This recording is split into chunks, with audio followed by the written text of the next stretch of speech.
चुनाव को लेकर तैयारियां तेज हो गई हैं। राजनेता लगातार चुनावी प्रचार में जुटे हुए हैं। वहीं इसी बीच सीएम योगी ने अयोध्या में मिल्कीपुर उपचुनाव के लिए प्रचार किया है। उन्होंने बीजेपी प्रत्याशी के समर्थन में विशाल जनसभा की है और समाजवादी पार्टी पर जमकर निशाना साधा। सीएम ने कहा कि सपा गाजी और बाजी को प्यार करती है और हर माफिया और कुचरित्र के साथ है। उन्होंने कहा कि मिल्कीपुर का चुनाव राष्ट्रवाद बनाम परिवारवाद का चुनाव बन गया है। यूपी में लगातार बुलडोजर एक्शन जारी है। वहीं इस बीच कानपुर की महापौर प्रमीला पांडे ने नगर आयुक्त के साथ मिलकर शहर में बड़े पैमाने पर अतिक्रमण हटाओ अभियान चलाया। ईदगाह तिराहा से बाकरगंज चौराहा तक 363 अतिक्रमण हटाए गए और 5 ट्रक सामान जब्त किया गया। महापौर ने अतिक्रमणकारियों को चेतावनी दी कि अगर सड़क किनारों पर फिर से कब्जा हुआ तो विधिक कार्रवाई की जाएगी। उत्तर प्रदेश के डिप्टी सीएम ब्रजेश पाठक दिल्ली से सीधे हापुड़ पहुंचे। इस दौरान छिजारसी टोल प्लाजा पर भाजपाइयों ने फूलमालाओं से उनका स्वागत किया। दरअसल डिप्टी सीएम ब्रजेश पाठक जिले में एक समारोह में शामिल होने के लिए गुलावटी गांव जा रहे थे। डिप्टी सीएम ब्रजेश पाठक ने कहा कि लोकसभा में जो बजट पेश हुआ है वो विकसित भारत के संकल्प को पूरा करने वाला है। प्रधानमंत्री नरेंद्र मोदी की अगुवाई में भारत दुनिया में विकसित राष्ट्र के रूप में शीघ्र ही स्थापित होने वाला है।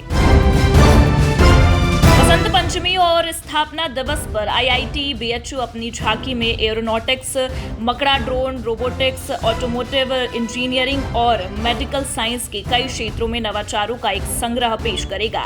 Dean student affairs professor Rajesh Kumar ने बताया कि कल सुबह 10 बजे राजपुताना क्रॉसिंग से संस्थान की झांकी का जुलूस शुरू होगा। संगम नगरी में बसे महाकुंभ में सनातन बोर्ड और हिंदू राष्ट्र के बाद अब श्री कृष्ण जन्मभूमि को मुक्त कराने की भी मांग तेजी से उठने लगी है। श्री कृष्ण जन्मभूमि को मुक्त कराने को लेकर महाकुंभ मेले में महासंवाद का आयोजन किया गया। यहां साधु संतों ने एक स्वर में मथुरा में श्री कृष्ण जन्मभूमि को मुक्त कराने की मांग उठाई है। यूपी के प्लांट बांदा शहर के खाली प्लाटों और हटेठी पुरवा के बालू खनन गड्ढों में जमा कूड़े के निस्तारण के लिए C&D waste collection centre and processing unit में 3 करोड़ की मशीनें लगने जा रही हैं। 50 साल से अधर में लटके सीवेज ट्रीटमेंट प्लांट को भी बजट की दरकार है। शहर के 31 वार्डों में लगभग 1.5 लाख लोग रहते हैं।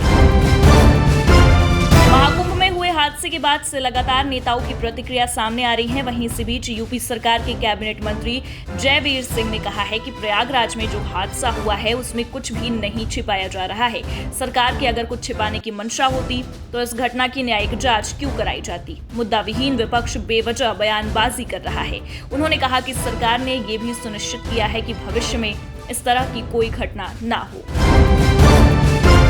उत्तर प्रदेश पिछले करीब 13 साल में अवैध निर्माण का गढ़ बन चुका है। विकास प्राधिकरण और आवास विकास परिषद के अभियंताओं और बिल्डर के गठजोड़ सामने आया है।